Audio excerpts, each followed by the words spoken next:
Insiden bendera merah putih terbalik terjadi saat akan dikibarkan pasukan pengibar bendera pusaka di lapangan Kondo Sapata, Pamasa, Sulawesi Barat.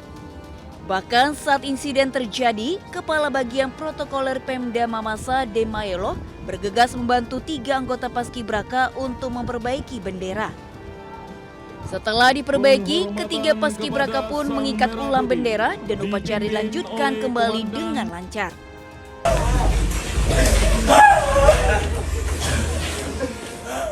Namun usai upacara berlangsung, anggota Paskibraka menangis menyesali insiden ini.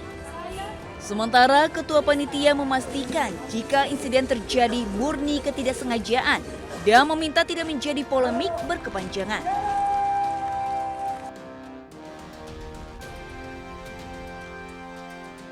Sementara di Papua Barat Daya, salah satu pasukan Paskibraka hampir terjatuh usai mengibarkan bendera merah putih. Diduga insiden ini akibat kelelahan ditambah cuaca yang panas. Beruntung 2 rekannya dengan sigap menggandeng dan menyelesaikan tugas sebagai pasukan pengibar bendera dengan sempurna. Insiden ini membuat seluruh peserta terharu dan bangga hingga memberikan tepuk tangan untuk ketangguhan dan kekompakan Paskibraka.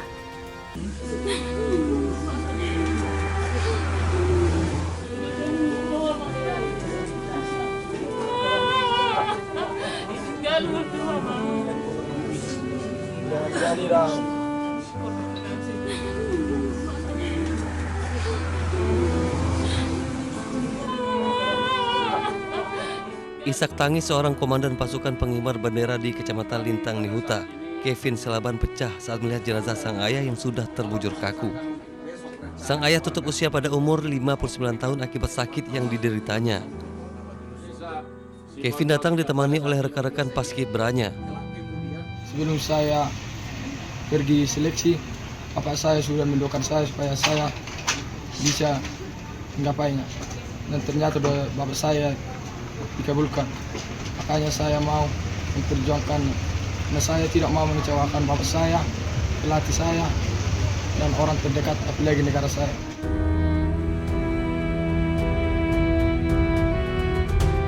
Sebelumnya, kabar duka datang saat Kevin baru selesai pengukuhan Paskibra 2 hari sebelum upacara kemerdekaan. Di tengah duka yang ia alami, Kevin tetap fokus menjalankan tugasnya sebagai komandan pasukan Paskibra yang berjumlah 46 orang.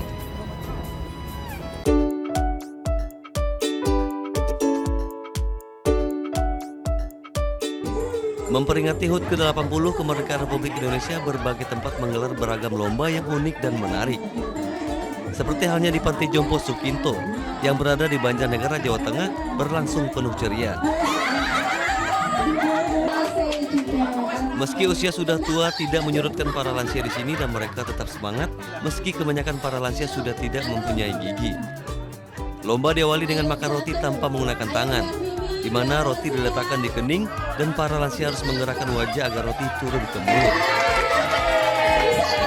Tawa pun pecah saat roti berulang kali jatuh, namun mereka tetap gigih untuk mencoba.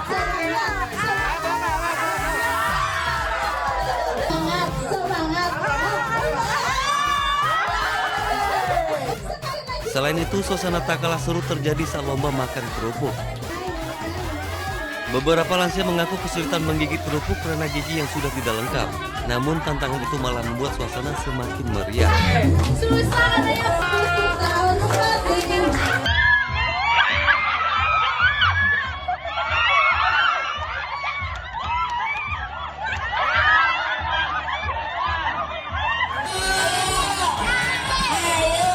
Sementara itu, Semarak Kemerdekaan juga dimeriahkan dengan ragam perlombaan anak-anak dan para orang tua di klaster Copenhagen Diamond Green, Sawangan, Depok, Jawa Barat. Puluhan anak-anak antusias mengikuti lomba balap kelereng, hingga lomba memasukkan bendera merah putih ke dalam botol. Tidak kalah seru, para orang tua juga adu kekuatan dengan lomba tarik tambang dan lomba ketangkasan dengan mengumpulkan koin di pepaya yang dilumuri susu dan kopi.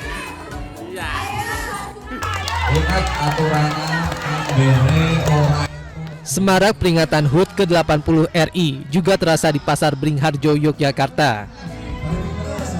Para pedagang dari kurang lebih 40 kios yang ada di sisi barat ini antusias mengikuti beberapa lomba menarik di antaranya lomba menggendong ember, membawa tampah dan balon, serta lomba karaoke. Tak hanya lomba antar pedagang, guna menambah suasana khas Hari Kemerdekaan, turut dilombakan juga menghias lorong los pasar dengan pernak-pernik khas 17-an.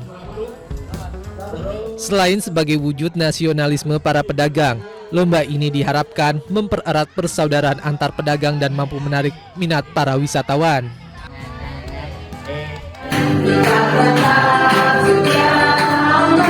Nangis lagi.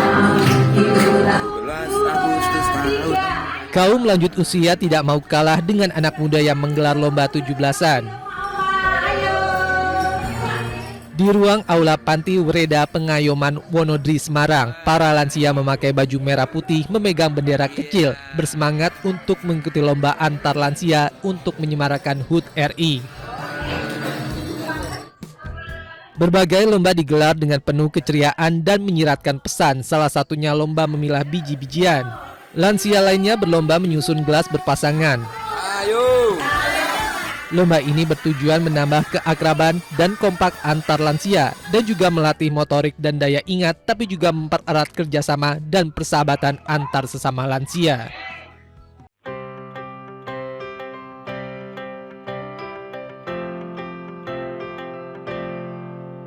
Puluhan orang berkebutuhan khusus mengikuti lomba melukis pada momen perayaan kemerdekaan di halaman gedung Gerakan Dapur Indonesia Garuda Biru di Jati Asih, Bekasi, Jawa Barat.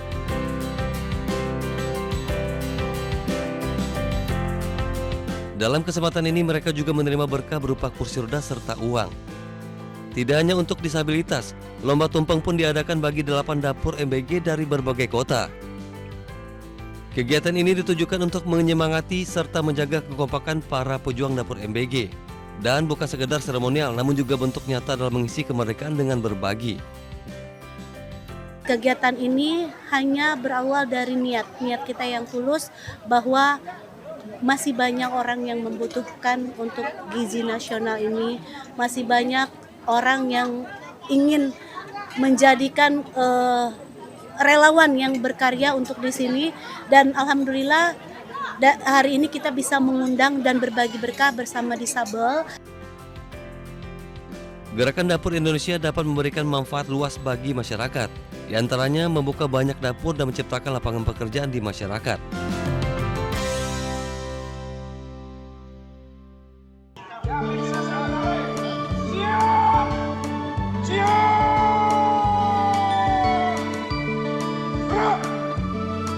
Kegiatan diawali upacara bendera di gudang tembakau di Kecamatan Larangan, Pamekasan.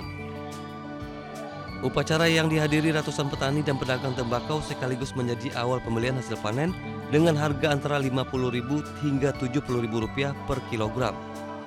Pada musim panen tahun ini diharapkan bisa terserap hingga 80.000 ton tembakau. Petani tembakau ini selama ini berperan penting untuk perekonomian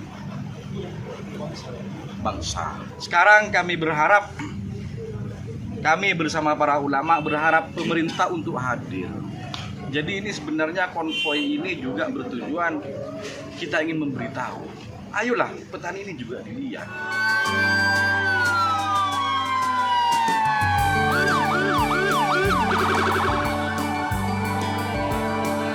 Setelah pembelian perdana, ratusan petani melakukan konvoi menggunakan 120 mobil bak terbuka, membawa hasil tembakau keliling Madura hingga berakhir di Jembatan Suramadu.